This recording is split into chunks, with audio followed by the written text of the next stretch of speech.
මැදි වයසට ආවට පස්සේ අපි හැමෝම කැමති අපේ මුහුණේ පෙනුම තවත් අවුරුදු කීපයක් ආපස්සට දාගන්න පුළුවන් නම්. ඒ සඳහා තියෙන 4D face lifting කියන ට්‍රීට්මන්ට් එක ගැන The Skin Channel හරහා මම කතා කරන්න හිතුවා.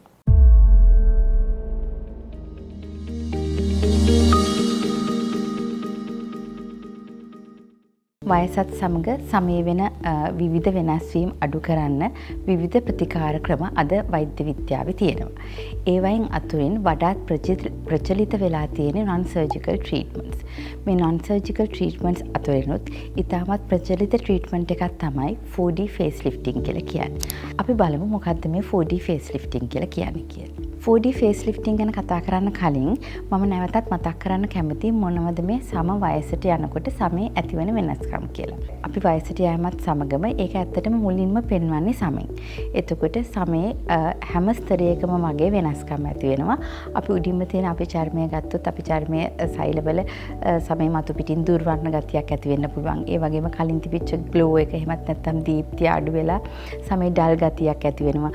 විවිධ පිග්මන්ටරි ප්‍රශ්න ඇති වෙන්න පුළුවන්. කළු පැල්ලම් ඒ වගේම සුදු පැල්ලම් වගේ දේවල් ඇති වෙන්න පුළුවන්.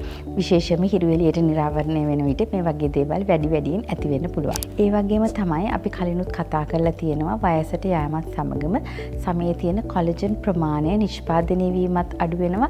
ඒ වගේම කොලජන් විනාශ වීමත් වැඩි වෙනවා. විශේෂයෙන්ම කාන්තාවන්ගේ මාසික උසප් චක්‍රය නැවතුණාට පස්සේ මේ ක්‍රියාවලිය ඉතාමත් වේගවත් වෙනවා. ඉතින් මේ කොලජන් ප්‍රමාණය අඩු වෙනකොට සමයේ තියෙන නම්‍යශීලී ගතිය අඩු වෙලා සමයේ තද ගතිය අඩු වෙලා සම එල්ලා වැටීමක් සිදු වෙනවා. මෙන්න මේ විදිහට සමේ හැම ස්තරයකදීම වගේම එන වෙනස් වීම නිසා සම වියපත් වීමක් සිදු කරලා ඒක ගොඩක් වෙලාවට මේක පෙන්වන්න ගන්නේ මුහුණෙන්. ඒක නිසා අපේ වයසත් සමහර වෙලාවට වයසට වඩා වියපත් ස්වභාවයකුත් පෙන්වන්න පුළුවන්. 4D face lifting කියලා කියන්නේ මේ වගේ සමේ වයසත් එක්ක ඇතිවන වෙනස් වීම් වලට හැම ස්තරයකටම ගිහිලා ඒ කියන්නේ ස්තර ගණනාවකට පියවර කීපයකින් කරන ප්‍රතිකාර වර්ගයක් කියලා හඳුන්වන්න පුළුවන්. මෙහිදී 4D කියලා හඳුන්වන්නේ ඇත්තට මේකේ පියවර 4ක් තියෙනවා. ඒ වගේම මෙහිදී ලේස වර්ග දෙකක් භාවිතා වෙනවා. ඒකිනුත් අපිට වඩාත් සාර්ථක ප්‍රතිඵල ලබා ගන්න පුළුවන් වෙනවා. මේ සඳහා භාවිතා කරන ලේස වර්ගය කියලා කියන්නේ erbium ලේස සහ Nd:YAG ලේස කියන ලේස වර්ග දෙක. මේ ලේස වර්ග දෙකම විශේෂයෙන්ම දුඹුරු පැහැති සමක් තියෙන ශ්‍රී ලාංකික අපිට ඉතාමත් ආරක්ෂා සහිතව භාවිතා කරන්න පුළුවන් බව සොයාගෙන තිබෙනවා. දැන් අපි බලමු කොහොමද මේ 4D face lifting කියන ප්‍රතිකාරය කරන්නේ කියලා. මෙහිදී මුලින්ම කරන්නේ මුඛය ඇතුලෙන්. මේ ලේස ප්‍රතිකාරය මුඛය ඇතුලෙන් කරනකොට සමේ තියෙන ඉතාමත් යටින්ම තියෙන සෛලවල කොලජන් ස්තරවල පවා කොලජන් තන්තුවල උද්දීපනයක් ඇති වෙනවා. ඒ වගේම තමයි මුඛය ඇතුලේ මේ ලේස ප්‍රතිකාරය ලබා දෙනකොට විශේෂයෙන්ම කට දෙපැත්තේ අපි කියනවා ඒකට ස්මයිල් ලයින්ස් කියලා. ඒ වගේ තියෙන nasolabial folds එමත් නැත්නම් ස්මයිල් ලයින්ස් වල තියෙන පෙනුම අඩු කිරීමක්, අවලසන ගතිය අඩු කිරීමක් මේ මුඛය ඇතුලෙන් කරන ලේස ප්‍රතිකාරය මගින් සිදු වෙනවා. erbium ලේස වර්ගය යොදාගෙන මුඛය ඇතුලෙන් කරන ප්‍රතිකාරය ඉවරුණාට පස්සේ තියෙන්නේ 4D face lifting ප්‍රතිකාරයේ දෙවන පියවර. මේ සිදු කරන්නේ වෙනත් hand piece එකත් සමග Nd:YAG කියන ලේස වර්ගය මගින්. මෙහිදී සමේ තියෙන කොලජන් උද්දීපනය කිරීමක් සිදු වෙනවා. මෙම ප්‍රතිකාරය කරන්නේ සම මතු පිටින්.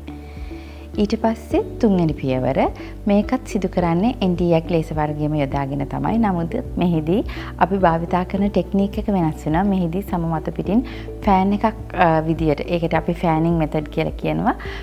ඒ විදියට ලේස කිරණ සම මත පිටට පතිත කිරීමෙන් සමේ උෂ්ණත්වය වැඩි කරලා එම උෂ්ණත්වය තුලින් කොලජන් වල උද්දීපනයක් සිදු කරනවා. ඊට පස්සේ අන්තිම අවස්ථාව අන්තිම පියවර ඒ කියන්නේ ඒක වෙන්නේ ඊටමත් මතු පිටින්.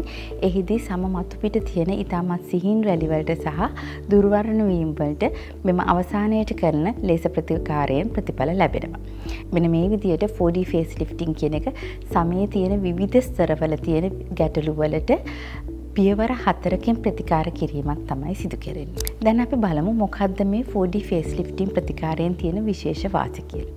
එකක් තමයි මේක ප්‍රධාන වෙනසක් තමයි මෙහිදී එන්නත් භාවිතයක් හෝ සැත්කමක් භාවිතයක් නැතුව සමේ තද ගතියක් ඒ වගේම සම එල්ලා වැටීම අඩු කිරීමක් සිදු කරනවා. අන්න ඒක නිසාම තමයි මේකට 4D ෆේස් ලිෆ්ටිං කියලා කියන්නේ. ඒ වගේම තමයි මෙහිදී භාවිතා කරන ලේසර් වර්ග දෙකම දුඹුරු පැහැති සමට වුණත් ඉතාමත් ආරක්ෂිතව භාවිතා කරන්න පුළුවන්. ඒක නිසා අතුරු ආබාධ අවමයි කියලා කියන්න පුළුවන්. ඊළඟට ඩවුන් ටයිම්. ඒ කියන්නේ සාමාන්‍යයෙන් ලේසර් ප්‍රතිකාරයක් කරලා ඔබට දෛනික ජීවිතයේ වැඩ කටයුතු පවත්වා පටන් ගන්න යන කාලයට තමයි අපි ඩවුන් ටයිම් කියන එක කියන්නේ. මේකත් අවම කාලයක් තියෙන. ඒ කියන්නේ දවසකින් දෙකකින් පස්සේ ඒ රතු ගතියක් ඉදිමීමක් වගේ දෙයක් ඇති වුණත් ඒක සමනය වෙලා යනවා. ඒක නිසා ඩවුන් ටයිම් එක අවමයි කියලා කියන්න පුළුවන්. ඉතින් මෙන්න මේ විදිහට 4D ෆේස් ලිෆ්ටිං කියලා කියන්නේ ඔබට ඉතාමත් ආරක්ෂිතව ඔබේ තරුණ බෙරුම තවදුරටත් පවත්වාගෙන යන්න කරන්න පුළුවන් ප්‍රතිකාරයක් කියලා නම් කරන්න පුළුවන්. සාමාන්‍යයෙන් 4D ෆේස් ලිෆ්ටිං එකක් සිදු කරන විට ඒකට සාමාන්‍යයෙන් පැයකමාරක් වගේ කාලයක් ගත වෙනවා. ඒ වගේම තමයි මේකෙදි මේකේ ප්‍රතිඵල නියමිත ආකාරයෙන් ලබා ගැනීමට නම් මෙය දෙතුන් වතාවක් කළ යුතු වෙනවා. සාමාන්‍යයෙන් මේක මාසයකට වරක් වගේ අපි සිදු කරනවා. ඊට පස්සේ කාලයක් යනකොට ඒ සාමාන්‍යයෙන් අපේ හැමේ චේන්ජස් ආයෙ දිගින් දිගට වෙන නිසා ටච් අප් ට්‍රීට්මන්ට් එකක් අවුරුද්දකට විතර පස්සේ නැත්නම් අවුරුදු 1කමාරකට විතර පස්සේ ඔබට කරගන්න පුළුවන්. එහිදී සාමාන්‍යයෙන් එක ට්‍රීට්මන්ට් එකක් කරන එක ප්‍රමාණවත් වෙනවා. ඒ වගේම තමයි මේ 4D ෆේස් ලිෆ්ටිං ට්‍රීට්මන්ට් එක කොලජන් උද්දීපනය කරන සමහර අනිකුත් ප්‍රතිකාරات සමග උදාහරණයක් කියනවා නම් PRP ප්‍රතිකාරය වගේ දෙයක් සමග එකතු වෙලා කරනකොට ඒකෙන් ලැබෙන ප්‍රතිඵල වඩාත් වැඩි කරගන්න පුළුවන් වෙනවා. මුහුණේ සම එල්ලා වැටීමට එහෙමත් නැත්නම් තරුණ පෙනුම රැක ගැනීමට කරන ප්‍රතිකාර වලින් ඔබට වඩාත් ගැළපෙන ප්‍රතිකාරය කුමක්ද කියලා ඔබට ඔබේ සම පිළිබඳ විශේෂඥ වෛද්‍යවරයෙක් වෙත යොමු වෙලා තොරතුරු දැනගන්න පුළුවන් වෙනවා.